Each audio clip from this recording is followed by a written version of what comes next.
Oh hey, didn't see you there. Tradition is the hand-me-down fabric that keeps the tales we weave together in the pastime we call storytelling. Remember, it's not tradition if it doesn't make you question why it still exists. Clichés, or how to get away with plagiarism, by copying smaller portions of someone else's ideas.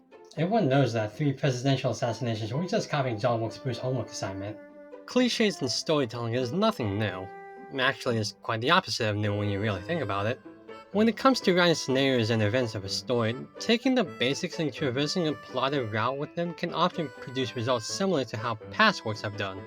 This in turn can birth ideas of a specific trope or a setup that somehow works within the confines of whatever story horse they keep beating to death. It's seen just about everywhere in most, if not all, forms of media. Yeah, we get it. You shot the guy. Can we go one meal without you mentioning that?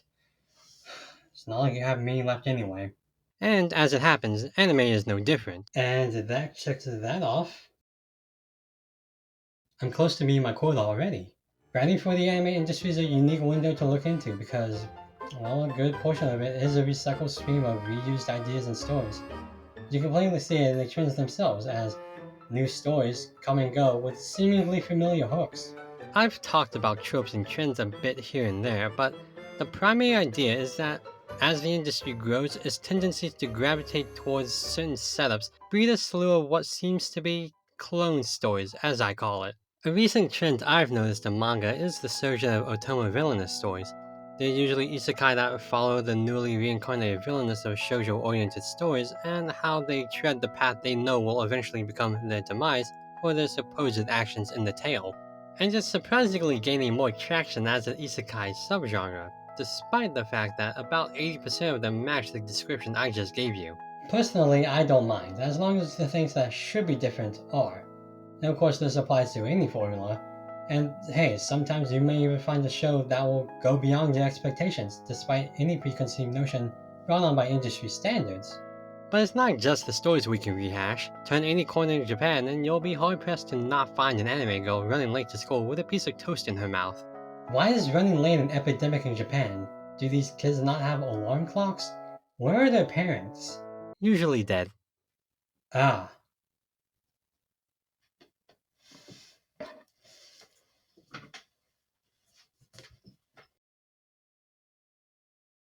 Yep, by Japanese law, you can't have parents in anime. If your hair looks like this, your dad's going on a business trip, and your mother feels like having her hair like this for some reason. Trust me.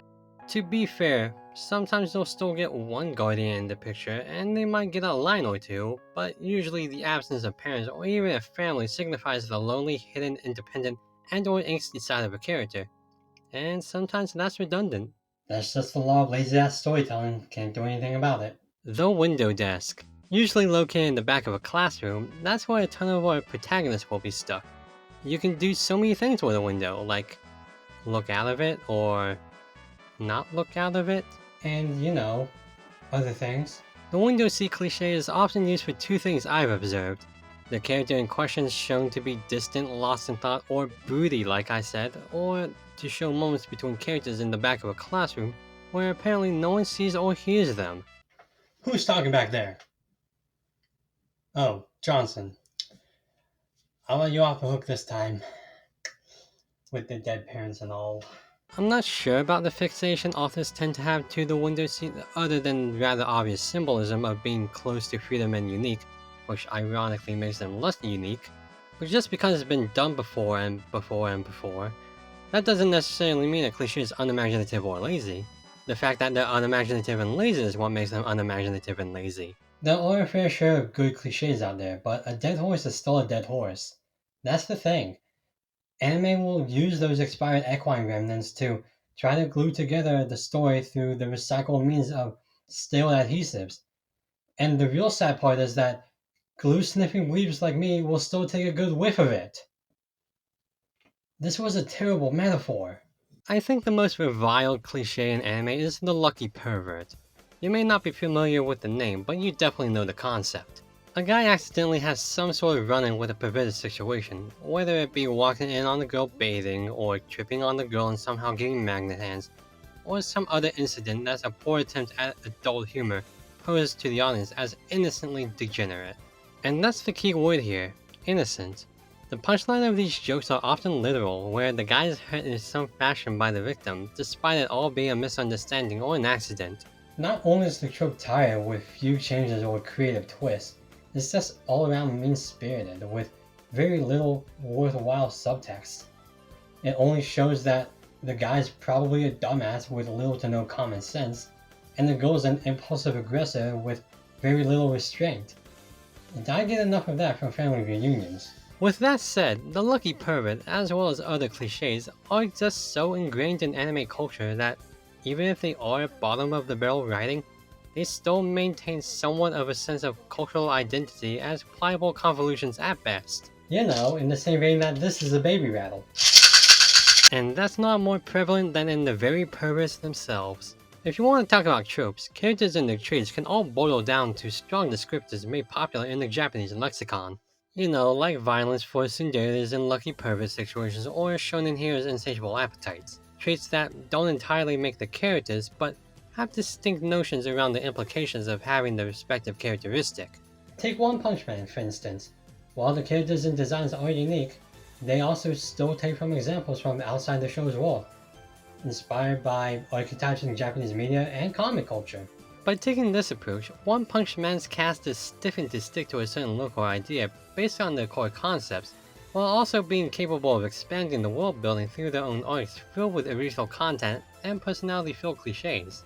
Metal Bat's a fine example of this. While his tough exterior and his yankee delinquent look creates a persona not unfamiliar to similar characters, it's his overall use in the story as a hero who has something to prove that pinpoints the right ways to build on preconceived design.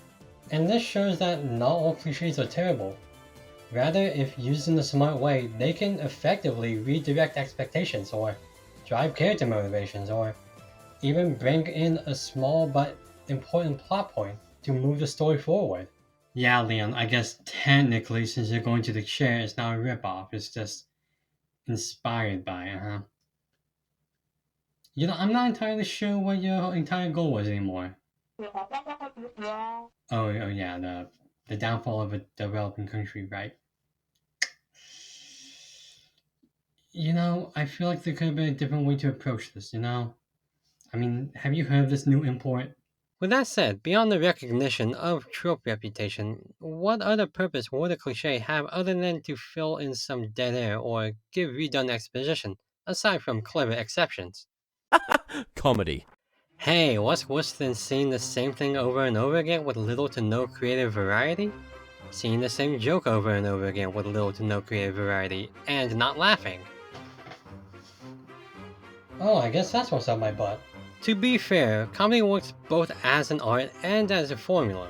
The curbing of one's expectations is one of the key ingredients to landing proper comedic timing, much like how adding twisted tropes can open up more possibilities for the purposes of contextual relevancy. Having a nosebleed? Make it a plot point. Acting as a straight man? Improve on character development. The aforementioned toast run? Heck, a show called Love Lab makes a pretty funny commentary on it as an overused tool of romantic manipulation. So, yeah, you can even use cliches in a self-aware, satirical manner to tackle issues or poke fun of the way people see some things. For the last time, You Shooting the President is not a hard-hitting comedy that commentates on the vulnerability of the untouchable powers. It's esoteric at best. Yeah, and on top of that, you're being a dick too. Yeah, sure. Real mature, Leon. I am so going to hell for writing all this. In a way, I think there can be more leeway with cliche jokes, namely because they usually aren't taken as seriously or poised as important as a normal plot device trope. You're not meant to really get riled up about these moments because they aren't often true reflections of the ways the worlds work. They're more there for exaggerated entertainment purposes, and they have to work to get to a point where they can be used intelligently. Then you have whole subplots and episodes that are required by law to follow anime guidelines, like beach and hot spring episodes, and date episodes, and beach episodes disguised as training camp episodes. Huh. Man, Japanese law is weird. Not that I expect anything less, but still. While show plots will vary, the usual setups for these episodes lend more predictability to the settings, tones, and what the audience is to expect from them. Tournament arcs are about high intensity stakes that show power and potential.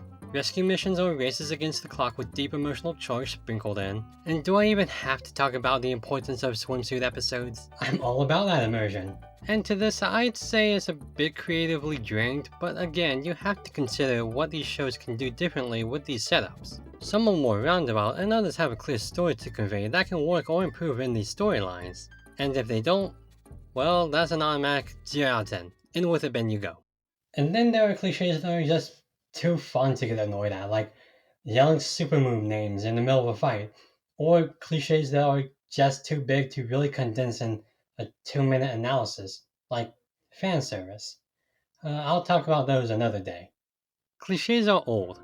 They're tired, overused, and uninspired. They're also fun, long-lasting, and significant to the juxtaposition of modern anime storytelling from a basics point of view. While I don't think a solely cliché story will garner massive accolades or praise anytime soon, there's no anime in the world that doesn't utilize at least one in its context, big or small. And frankly, I don't think there should be a story completely devoid of tropes, if that's even possible. Not to ham on originality or anything, but rather uphold tried and true standards of storytelling from the ground up. So when stories can burst beyond the expectations set by laid groundwork, we can still pinpoint how far the story and writing have evolved. It can help us measure the finesse and fine-tuning of molding art right down to the core. And when we regulate from direct inspiration of tropes and nods, it can even be reworked to how those cliches can still add flair in very situational instances that may very well pay dividends, more than we may overtly be aware of. With the sort of love-hate stance I can take with the topic of cliches, I can't entirely fault media for reusing stories and setups that just work for one reason or another. And to be fair, it's somewhat comforting to know that some things just won't ever change, for the better or the lazy. Now, if you'll excuse me, I have my own cliches to adhere to. Oh, wait.